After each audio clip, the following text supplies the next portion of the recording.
Hi, I'm Gretchen Sabel, and I'm Communications Director for League of Women Voters Upper Mississippi River Region. Today at our annual meeting, we're pleased to be talking about MRRI, the Mississippi River Restoration and Resilience Initiative. Lots of R's. And what this is, it's a bill that's going to be introduced by Representative Betty McCollum, a congresswoman from Minnesota. We're going to have some remarks from Betty, recorded remarks, and then luckily we have Kelly McGinnis, fortunate to speak with us. Kelly is the executive director of Mississippi River Network, of which our group is a member, and so that'll be good. And at the end of Kelly's remarks, I'm going to talk a little bit about a similar initiative that affects a couple of our states, the Great Lakes Restoration Initiative. So that's the plan for today. I'm going to start off with the video from Betty McCollum. Are you ready? McCollum, and I represent the families of Minnesota's 4th Congressional District in the U.S. House of Representatives. And it's an honor to address the League of Women Voters Upper Mississippi River Region today. Being a former League member, I know of all the important work you do. I grew up on the mighty Mississippi in South St. Paul, a river town in Minnesota. The river of my youth, well, it was not a resource to enjoy. It was not protected from the stockyards, nor some of the other industrial waste in the area. And then we also had issues with our municipal sewer system.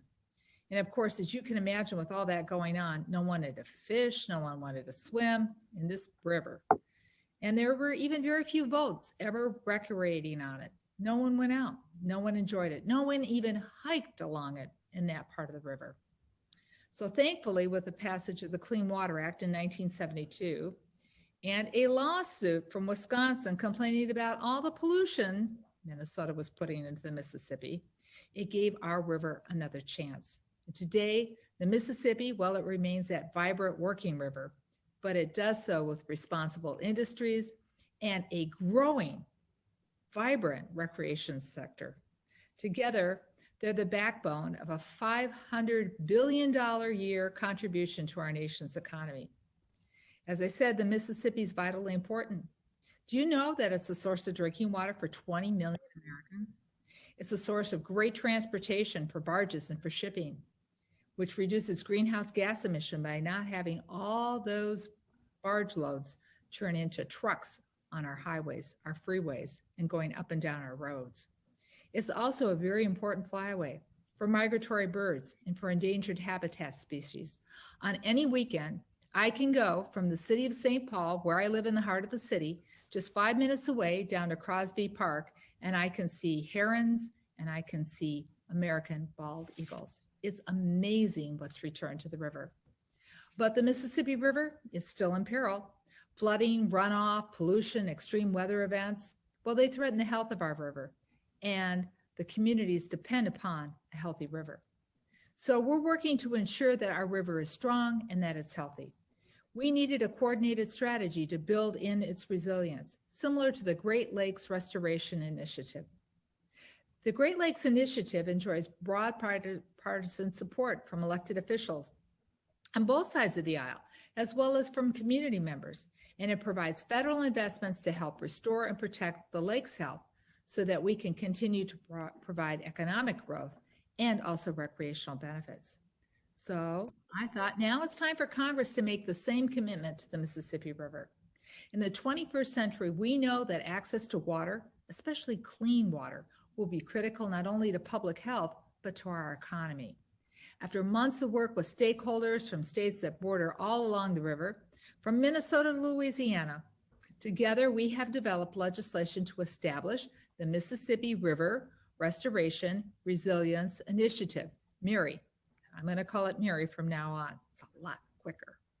MRRI will be a non-regulatory, and it will provide key funding, research, and coordination to improve water quality, protect species habitat, enhance flood resilience, and combat aquatic invasive species. Now, MRRI is going to provide grants, opportunities for state and local governments and tribes and nonprofit organizations up and down the river to advance locally driven projects to be supported with federal investments. The Environmental Protection Agency, working with other relevant federal agencies, will lead MRRI in coordinating programs and ensure that partners work together towards the same goal. Importantly, the program will prioritize investments within communities of color and economically disadvantaged communities, both urban and rural, that have been disproportionately harmed by the environmental degradation of the Mississippi River. They've been less able to reap any possible economic developments. So here's what's happened so far. Congress has already approved my language directing the EPA to establish a national strategy for Miri. But this new legislation that I'm talking about today, it will formally authorize the full initiative. The mighty Mississippi River means so much to so many of us, right? It's time for us to give back. It's time to work together to restore America's river. The river we all learned to spell as kids because it's fun to do, right? But today, I really want to thank you for your support. This is a critical initiative, and it won't happen without all of us working together to protect America's great river. So thank you for your support, and thank you for your help. All the best. Okay, and now we're going to shift over to Kelly. Kelly's going to share her screen. All right.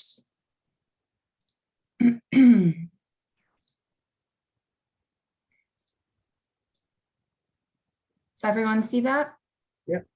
All right. And I would say, if you have questions, please feel free to type them in the chat. I won't be able to really monitor it throughout the presentation, but it would be great to know what they are. And then if I'm not able to answer them, I can get the answers and get them to you. So, all right. Well, as you know, I am Kelly McGinnis. I'm the Executive Director of the Mississippi River Network, and we are one of the organizations that has been heavily involved in the creation of the Mississippi River Restoration and Resilience Initiative, which I will also refer to as Miri. So thanks for having me today. These are the questions that I intend to answer with this presentation. And just want to say this is just the beginning of the process. We are looking forward to building the initiative together. So today we're going to do that basic why, what, how, who, where, when as the framework for this. So why is it time for a new vision for the Mississippi River? Well, let's start with why we care about the river. Our Mississippi River is culturally important. It's a national and global treasure. It's a remarkable river that is essential to our country's culture and our economic and environmental health. The Mississippi River has long been a vital transportation corridor and a cultural inspiration. Tens of millions of people live in our riverfront communities and millions more visit annually. Our river has inspired countless people to connect with others in nature and to create beautiful works of art. The Mississippi River is important to our economy, as you heard from Betty, and a lot of this will not be new to any of you. It drives a vibrant economy, generating nearly $500 billion in annual revenue, directly supporting the employment of more than 1.5 million people. The river provides drinking water for more than 20 million people in 50 cities. And if you know your drinking water comes from the Mississippi, let me know in the chat. The Mississippi River's essential habitat, our remarkable river and its 30 million acre floodplain are the ecological lifeline flowing through the heart of our nation. It's the migration corridor or flyway for 60% of all North American birds. In fact, it supports more than 780 species of wildlife, from our nation's symbol, the bald eagle, to the rare and elusive paddlefish. And yet the Mississippi River is at risk. Despite all the important values and gifts the river provides us, it is still at risk. Degraded water quality is one of the huge problems. Runoff has drastically reduced water quality and harmed aquatic life throughout the river system. Here we see the joining of the Mississippi and Minnesota rivers in St. Paul, Minnesota, where the Minnesota River on the left, you'll notice that it's brown, carrying sediment and polluted runoff into the Mississippi River on the right. Changes to the river and its floodplain have left communities more vulnerable to floods, hurricanes, and other storms, leading to increased costs to keep our communities safe. And invasive aquatic species, such as invasive silver carp, threaten ecosystems as well as the fisheries and recreational industries that rely on them. And further downstream, the Gulf Delta, with its marshes, swamps, and barrier islands, continues to lose ground, while the annual Gulf Dead Zone, or hypoxic zone, continues to have terrible consequences for our environment and economy. However, there are models we can look to that have successfully started to reverse some of the trends in other natural places of significance. The Everglades, our Great Lakes, and Chesapeake Bay all have dedicated federal funding programs. These special geographically based funding programs allow us to better coordinate existing federal and state efforts. And by increasing funding and participation at all levels with states, tribes, local governments, and non-government organizations, we can better work together to address these challenges. That's why we think it's time for the Mississippi River to have a program of its own, a Mississippi River Restoration and Resilience Initiative. And we'll now talk about the what. So what is MRRRI? We've heard a little bit about what it'll contain. So as mentioned, the MRRRI concept is modeled around the success of existing initiatives like the Great Lakes Restoration Initiative. And as we mentioned, Gretchen's gonna share a little bit more in depth about that at the end of this presentation. And as you know, it's championed by Congresswoman Betty McCollum in Minnesota's 4th District. Oops, sorry. MRRRI is a federal funding program. Our goal is to secure $300 to $350 million per year in federal funding that would then come back to our 10 main stem river states through grants and partnerships. As the case with the Great Lakes Restoration Initiative, MRRRI is non-regulatory. MRRRI would not create any new federal, state, or local policies or regulations, or to be used to enforce regulations. It is also a voluntary program. We envision entities like state, local, regional governments, tribal governments and organizations, nonprofit organizations like many of us on this call, and other entities to apply for MRRRI funds in all 10 states. Funding is for eligible programs and projects in the watershed of the Mississippi and its direct tributaries within the 10 states and tribal nations that border the river. MRRRI has 4 focus areas. The Environmental Protection Agency will be the lead federal agency coordinating MRRRI, but will work closely with other federal agencies as well as state and local partners. MRRRI would create the first ever Mississippi River National Program Office housed in the EPA. MRRRI funds will support actions or projects that will restore clean water, protect and restore river habitat, rebuild natural infrastructure and improve river delta health, and reduce the impact of aquatic invasive species. Let's imagine that the MRRRI legislation has passed and it's now law. What kinds of activities could be funded in these 4 areas? I'll briefly go over the kinds of investments and projects we might expect to see funded under MRRRI. To improve water quality in the Mississippi River and the Gulf of Mexico, MRRRI would fund actions that reduce polluted runoff, excess nutrients, and sediments. There are 2 main buckets of clean water funding in the MRRRI vision. One bucket is urban runoff. And so this includes actions that prevent urban stormwater pollution or reduce combined sewer overflow events where raw sewage is discharged to surface waters through storm sewers. The second bucket is cropland runoff. So this would be investments in programs that conserve and protect lands that play a significant role in water pollution, promote soil health initiatives that help croplands retain water, and filter out pollutants that would otherwise flow to the river, and actions that promote landscape scale vegetative cover, including perennial grains, perennial woody crops, winter annual cover crops, perennial pasture, and other approaches to maintain year-round vegetative cover. Some things MRRRI would not fund in this category are funding of wastewater treatment plants and spills or general Superfund cleanup costs. But it could be used to clean up legacy contamination that wouldn't otherwise be funded through the Superfund program. The second funding focus area for MRRRI is about restoring river life.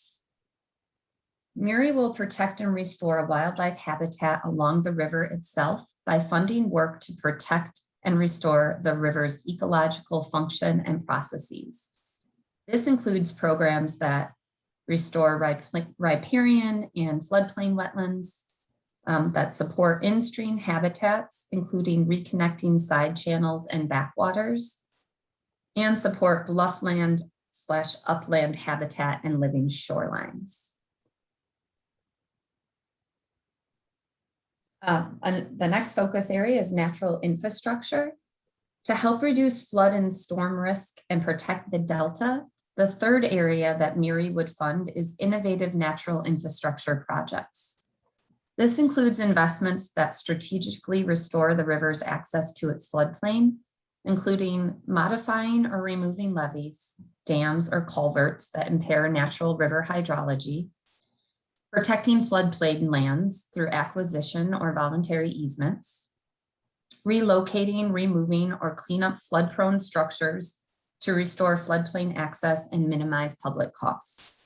It will also help to cover the cost of transporting responsibly sourced and clean dredge sediment to better aid with river floodplain and river delta restoration. Next, we'll talk about aquatic invasive species. So finally, MRRRI will reduce the impact of aquatic invasive species by funding actions that control, manage, or eradicate non-native invasive aquatic species. This includes research, deterrence, and the commercial harvesting of invasive carp species, as well as other aquatic invasive species like the zebra mussels pictured here. MRRRI would also fund the reintroduction of native fish, mussels, and other aquatic species. And now I'll speak more about what implementation steps might need to be put in place to turn these visions into projects on the ground.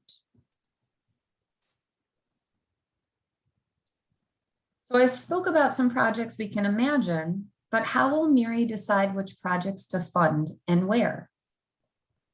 And how will the funding areas be shaped and implemented over the long term? Well, that is up to us. Because projects are more effective when all river voices have a seat at the planning table, before any MRRRI funds are invested, we will need to come up together to shape this initiative through a 2-year EPA-led public process to develop the MRRRI action plan. When it's time for us to identify priority projects and build this action plan, we'll be sure to reach out to you, a Mississippi River Network member, to encourage your participation. I need a drink, 1 second. Excuse me. To ensure an evidence-based approach, a MRRRI science plan will also be developed. The first step for this is to create a new National Mississippi River Corridor Research Center housed within the U.S. Geological Survey, or USGS, which would have 3 regional centers based out of 3 host universities. Once these research centers are up and running, federal, state, and tribal partners, academic institutions, and other interested stakeholders could share current science, identify data gaps and areas of concern, and prioritize next steps in the MRRRI science plan. The science plan would be incorporated into the MRRRI action plan and would likewise be updated periodically. This is just a brief overview of the nuts and bolts of what MRRRI is. And now I will talk more about how we are working together to center justice and equity in this initiative. As many of you know, neither the benefits nor the burdens brought by the Mississippi River are equitably shared. And we know that too often the voices of those most impacted by environmental decisions are often excluded or ignored in the making of those decisions. I will be speaking about our efforts to work on equity and justice in 2 tracks. One track is our internal work as a collaborative, and the other track is what we expect to see in MRRRI legislation itself. I will also say that centering justice and equity in our work is a journey and not a destination. We acknowledge that we will always have work to do as individuals and as organizations in this regard. And we are grateful to hear from you all now and at any point in MRRRI's lifetime about how our equity and justice work can continue to evolve. So first, let's look at how we're working on equity internally through the MRRRI Collaborative. The MRRRI Collaborative is committed to building equity and inclusion into our overall approach. I will speak more about who is part of the collaborative later in this presentation, but the collaborative includes an equity committee, and the equity committee provides guidance and support alongside the steering and campaign committees. Currently, the equity committee includes the National Caucus of Environmental Legislators, Lake Pepin Legacy Alliance, Freshwater, National Wildlife Federation, and the Mississippi River Network. Our committee embraces a key set of principles for engaging people in all 10 river states and tribal nations in pursuit of our MRRRI goals. Some first steps include building knowledge and understanding. We're conducting research and literature reviews of environmental justice issues up and down the Mississippi River. Establishing a micro fundraising effort within MRRRI. We are asking organizations that are able to help fund staff time and expenses so that underrepresented organizations that would otherwise be unable to participate in our collaborative can do so. Widening the circle. We plan to solicit honest and critical feedback from underrepresented groups, further refine messaging and materials, and then work through existing relationships to begin to reach people we have not yet connected with. Lifting up all voices. As MRRRI continues to be developed, we'll boost each other's efforts, elevate key issues and opportunities, and bring local efforts and organizations into the national platform. So that's how we're working on equity and justice issues internally. Now, how will MRRRI itself address equity and justice issues? Well, as we learned earlier, MRRRI will fund actions and projects in 4 focus areas of clean water, river corridor habitat, natural infrastructure, and aquatic invasive species. We are committed to making sure that this funding is equitable and directed with intention to communities that have faced disproportionate harms from environmental degradation and environmental racism. We also know that restoration projects like the ones MRRRI hopes to fund, create jobs and reinvigorate river communities. We think it's important to invest where it will have the most impact, not just for our environment, but also for our river communities. That is why MRRRI legislation itself will contain a goal to direct some percentage of overall funds annually to projects, outreach, and research that directly benefits communities of color, low-income communities, and economically disadvantaged communities. Further, a subset of that overall percentage will be directed to persistent poverty communities in the 10-state river corridor. Currently, the legislation proposes that 25% of funds as a floor will be directed to communities of color, and then 10% of the overall funds will be directed to communities in persistent poverty. Of course, legislative language continues to evolve, so the exact percentages cited here may change, but the intent to prioritize investments in communities of color and low-income river communities is a mainstay of the MRRRI vision. So that is how we're working on justice and equity issues in both the internal MRRRI collaborative and the MRRRI legislation itself. And now I'll share about who's involved so far. Currently, over 20 regional, state, local, and national organizations work together. We share information, strategize about how to implement MRRRI, and engage, as we are now, with our respective communities and important stakeholders. The steering committee, I don't think I made a, the steering committee for MRRRI provides overall strategic leadership and guidance and includes these organizations: American Rivers, Friends of the Mississippi River, Greenland's Blue Waters, Healthy Gulf, Mississippi River Network, and the National Caucus of Environmental Legislators, the National Wildlife Federation, and the Lower Ninth Ward Center for Sustainable Engagement and Development. We are eager to add more organizations to balance our geography, demographics, issue expertise, and organizational type and size. The MRRRI Collaborative is led by a rotating co-chairs who are currently Matt Rhoda in Louisiana with Healthy Gulf and Whitney Clark with Friends of the Mississippi River in Minnesota. The MRRRI campaign team focuses on our legislative and outreach strategy to help get MRRRI over the finish line in 2021. National Wildlife Federation leads our legislative strategy. Friends of the Mississippi River leads on communications, and the Mississippi River Network leads on organizing and outreach. As part of our role with the campaign team, MRN leads the organizations in each of the 10 river states. So these are the organizations that have been identified to be do the grass tops and grassroots building for this campaign. So as the river flows, our MRRRI state leads are Friends of the Mississippi River, Clean Wisconsin, Iowa Environmental Council, Illinois Environmental Council, Conservation Federation of Missouri, Kentucky Waterways Alliance, Tennessee Wildlife Federation, Arkansas Ducks Unlimited, Mississippi Wildlife Federation, and Healthy Gulf in Louisiana.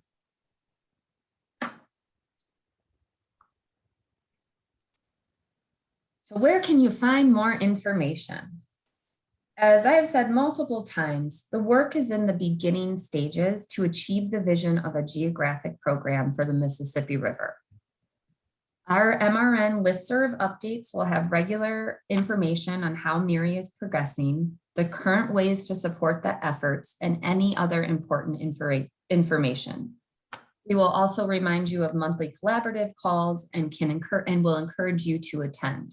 So please make sure you're signed up for your organization signed up for our listserv, and you can send me an email if you want to be part of that. I'll put it in the chat. You can connect to your state lead organization. So I did list who the state leads are, and I'm happy to facilitate any introduction / connection. And then you can reach out directly to myself or Misa, who is the Mississippi River Network's policy director, if you have specific questions. So moving MRRRI forward. I just want to, as we're wrapping up, I want to take a few minutes to share where we're at in our journey and what's coming up in the near term for MRRRI. Thanks in part to Congresswoman McCollum's leadership, legislation will begin moving through Congress that funds and authorizes the establishment of MRRRI this year. In fact, Congresswoman McCollum and her team aspire to drop legislation as early as in the next 2 weeks. Of course, legislative timelines are constantly changing and evolving, so stay tuned on that and continue to keep an eye on your inboxes for updates for MRN. We intend to be circulating a letter of support for MRRRI sometime and a formal endorsement from organizations just as soon as we have the legislation to share publicly. After Congresswoman McCollum introduces her legislation, we'll be working with lawmakers in both chambers over the summer to move the bill forward. And after Miri becomes law, we will have to work to do every year to make sure that Miri is implemented in our states. This is all to say, this is just the beginning of a conversation we hope to continue with all of you in weeks, months, and years to come. To better understand how existing programs impact the river, late last year, Congress allocated $2 million to the EPA to inventory existing federal funding programs, identify gaps and opportunities, and make recommendations on how to improve our river outcomes. As I mentioned earlier, you can expect more regular communications from MRN as Miri continues to unfold and evolve. So thank you all for having me today. And now I'm going to pass it to Gretchen, who's going to go into a deeper dive on the Great Lakes Restoration Initiative to show some of the ways Miri, since it's modeling GLRI, might be implemented. Oops. Sorry, guys. There you go, Gretchen. So this is the webpage for the Great Lakes Restoration Initiative. And this is if you want to move to the next slide there. So the Great Lakes Restoration Initiative has 5 focus areas. The one that's different from the planned Mississippi, the MRRRI, would be to add foundations for future restoration activities, where they're actually doing some more work on education and research, which I think might be tied in with the science committee that Kelly had talked about. But basically, you see they have toxic substances in areas of concern, invasive species, non-point source pollution, habitat, and species in this foundations for future restoration. Next slide, please.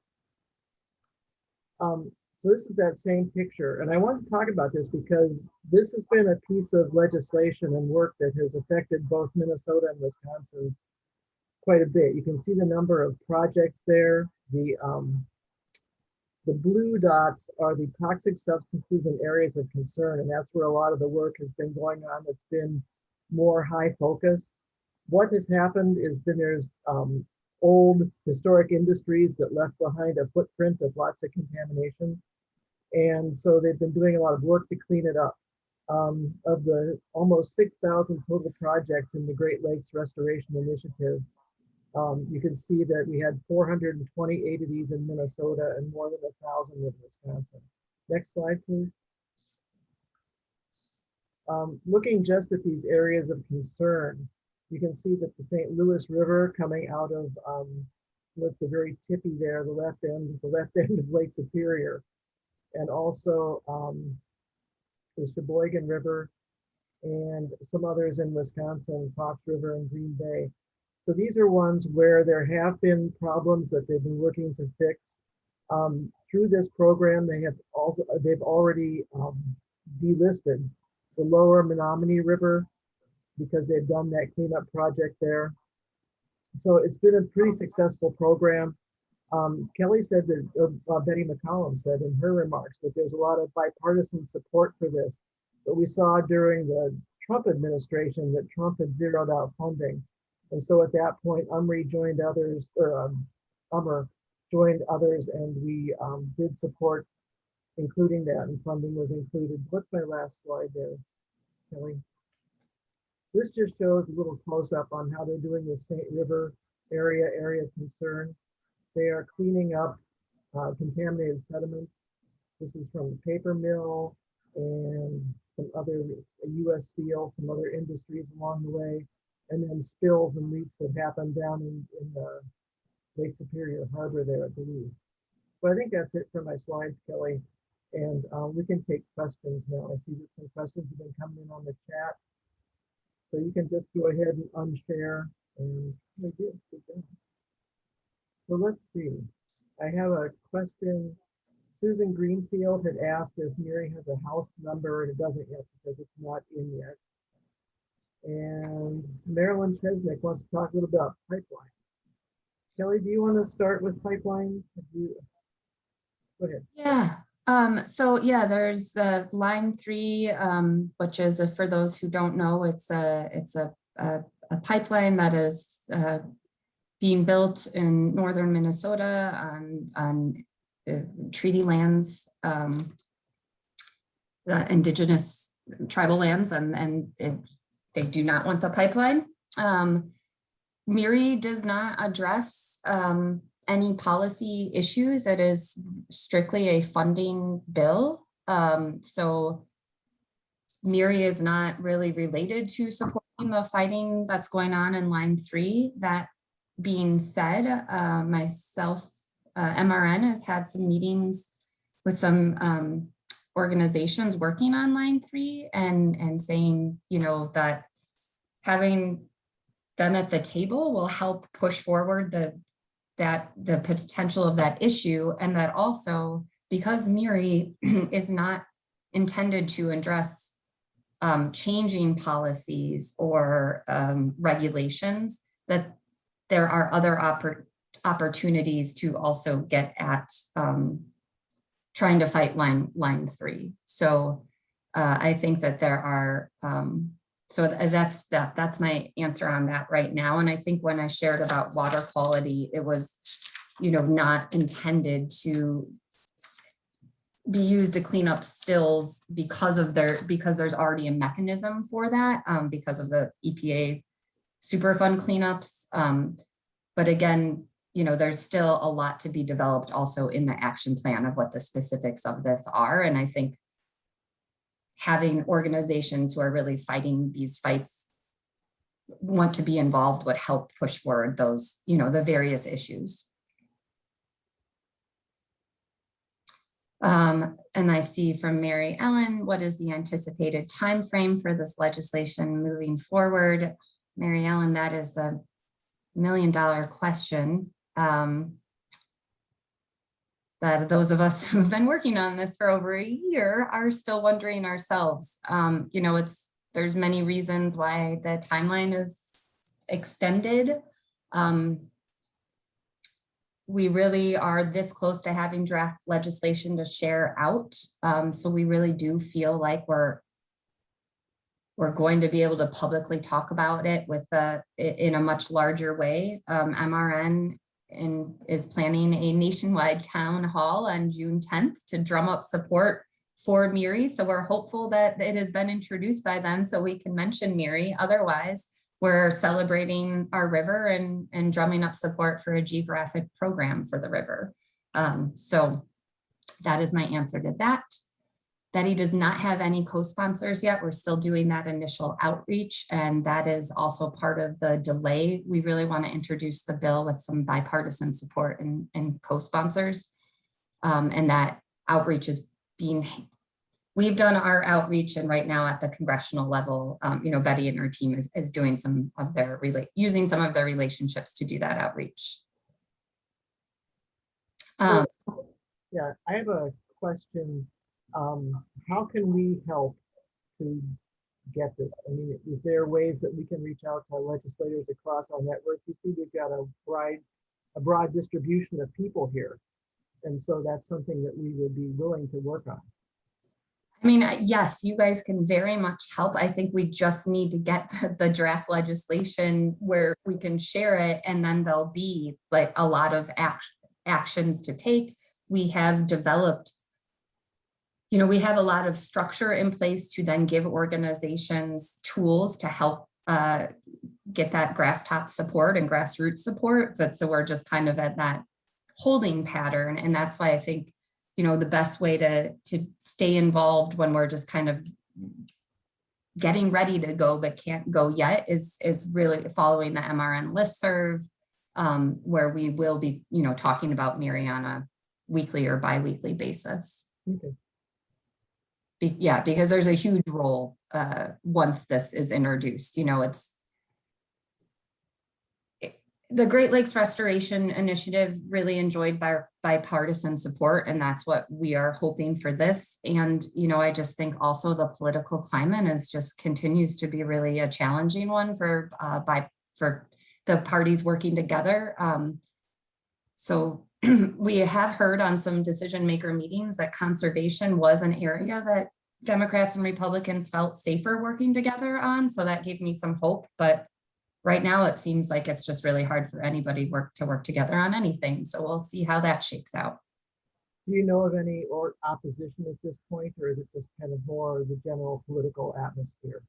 Right now, it's more of a general political atmosphere. And, you know, we've been doing some ag outreach because you definitely don't want the Farm Bureau in Iowa to be against it, right? They could, that could be really bad. But so far there's no opposition. And we were very specific, you know, Betty's was very specific too about where to house this so that we wouldn't be competing with the Army Corps of Engineers. Like if this was in the Water Resources and Development area, that would probably be more problematic to, so we've been very intentional in it.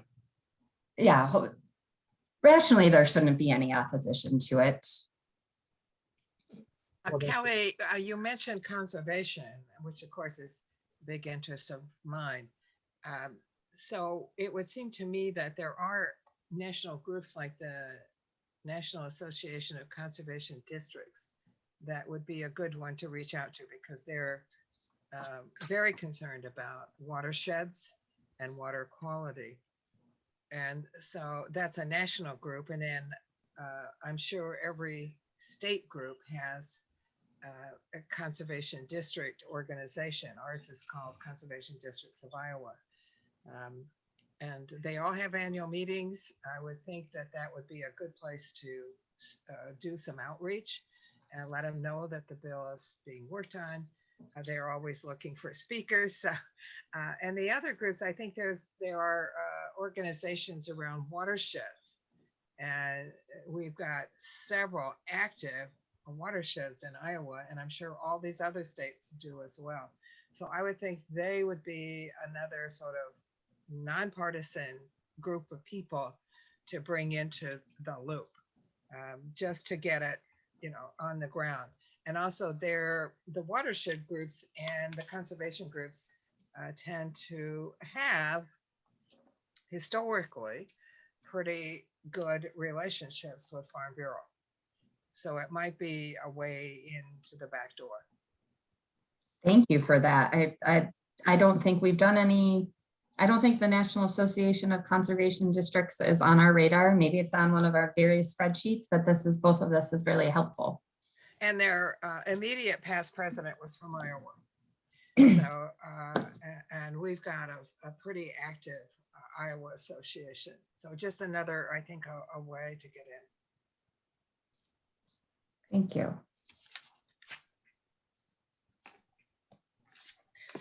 Could you put in the chat, or maybe you have already, how we can sign up for your newsletter? I'm trying to remember if I ever signed up, so I don't know.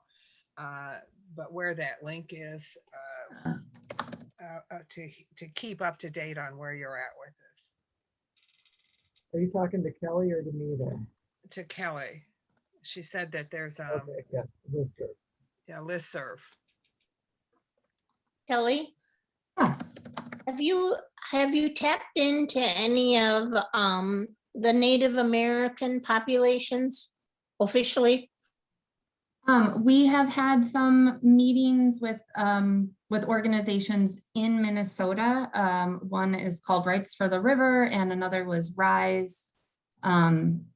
And then I know Betty has been doing some outreach to her tribal relationships, tribal governments in Minnesota, but that is where we are with our outreach. I think one thing that I'll just be very transparent about is, you know, most of the organizations involved are your typical white or white passing, as I'm actually part Native American, organizations without the connections, without some of the relationships. And so we're being very thoughtful and intentional, and also need help connecting with, if we need help connecting with organizations and communities that we haven't connected with that should be at the table about this. And I think that's very much tribal governments and indigenous led organizations. And so we're working on that, and we could do a better job.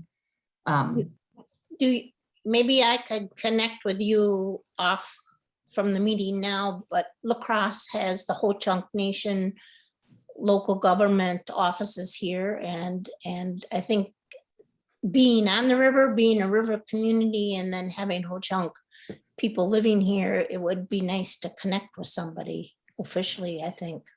Yeah, Carolyn, I would welcome an introduction or connection if you're able to facilitate it. I did just put my email in the chat, and that would be wonderful. And I was just at Effigy Mounds last weekend, and yeah, I was, anyway.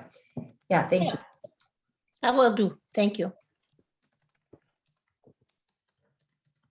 Yeah, and I see that Winona LaDuke, I don't know David, but Winona is working very much opposing line 3. She's been involved in with Minnesota organizations when we've done water days of action at the state capitol. So we do have relationships, or some organizations do have some relationships with her, and that is a good, I don't know if they've reached out. Thank you, Mary Ellen.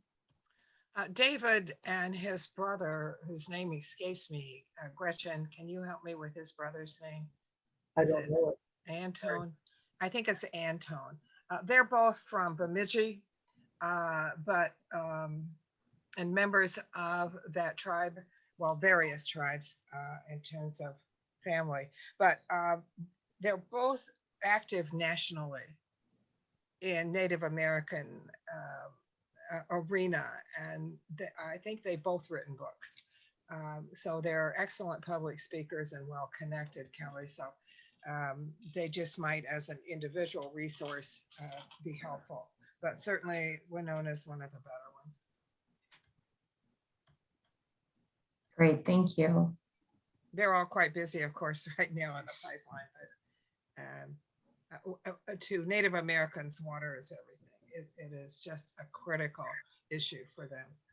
Yes. And I'd also put in the chat that Ho Chunk has a very strong organization and tribe in Sioux City, Iowa, on both sides of the Missouri River. Businesses that they're just huge into economic development there. And so if you're going to reach out to them, we have a league there. Oh, fantastic. Yeah, and one of those league members has a connection to that a reservation group. So I think that idea of reaching out to the different tribes is critical. Yes, it is. It is critical. This legislation won't be successful even if it passes, if it's not inclusive and addressing the needs of all people instead of kind of the way I will just stop there.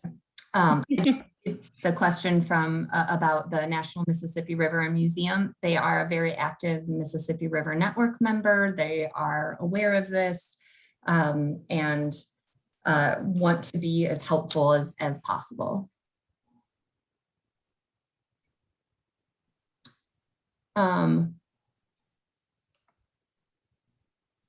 I mean, right now, if the question what will happen to organizations that are already, doing the work, we want to be inclusive. We're not trying to form a new organization. So this like collaborative is like a loose group of people working on this, and anyone's welcome to join. So yeah, if you think there's organizations that aren't aware of this and need to find out about it, we would welcome any help.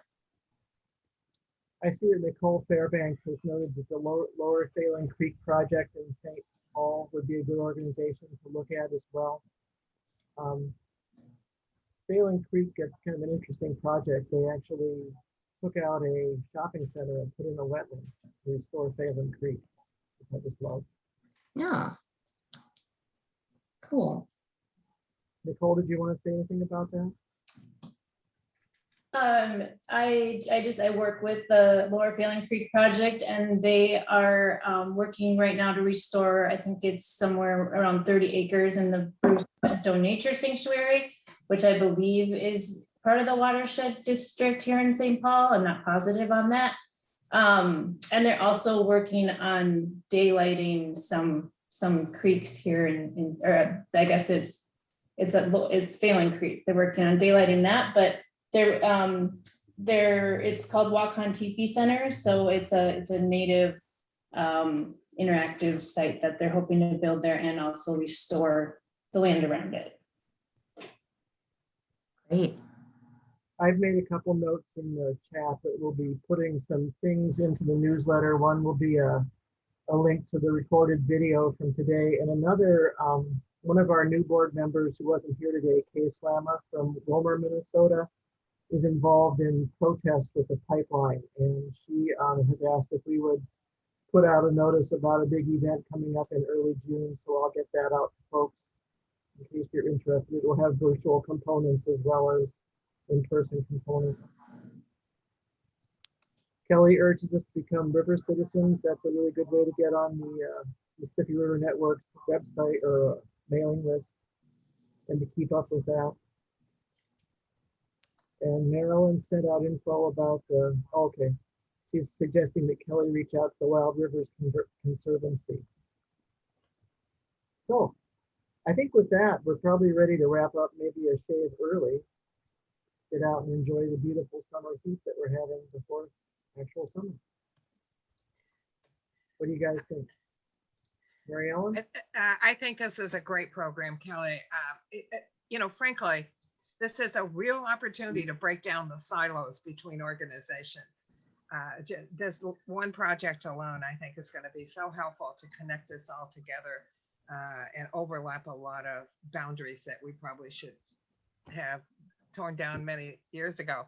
So I'm really excited about this effort. I think from Iowa's perspective, we're labeled as having the dirtiest streams and rivers in the country, which is a real big embarrassment, but no surprise. So I think you'll see a lot of support here. And so are the slides going to be available with the recording, Gretchen, on the website? Well, Kelly, would you be okay if we posted a PDF of the slides, or do you want to just have the video? You know, let me check. I know we have been making collaborative decisions on, and so far we haven't shared the slides out, but we are fine having the shared recording, but I'm not sure of the reasoning behind it. So if it was more when we were trying to keep a close hold on information, that seems to be a little bit not our issue anymore. So I will follow up on the slides, PDF slides. Okay. Kelly, thank you so much. Thank you very much. Yeah, Kelly, it's thanks just for having me. wonderful to have you. And what I would urge all of the people on this program to do is be sure and share this information with your local leagues and watch for more formal information coming down the pike. But step up, offer to present a program at your local league about this new initiative. This is huge. If you looked at that map, this isn't just the US. You see how far that watershed reaches into Canada, especially with the Great Lakes Initiative. So this is to add the Mississippi River to such a wonderful federal effort. And I think most of us are familiar with how much work has been done in the Chesapeake Bay.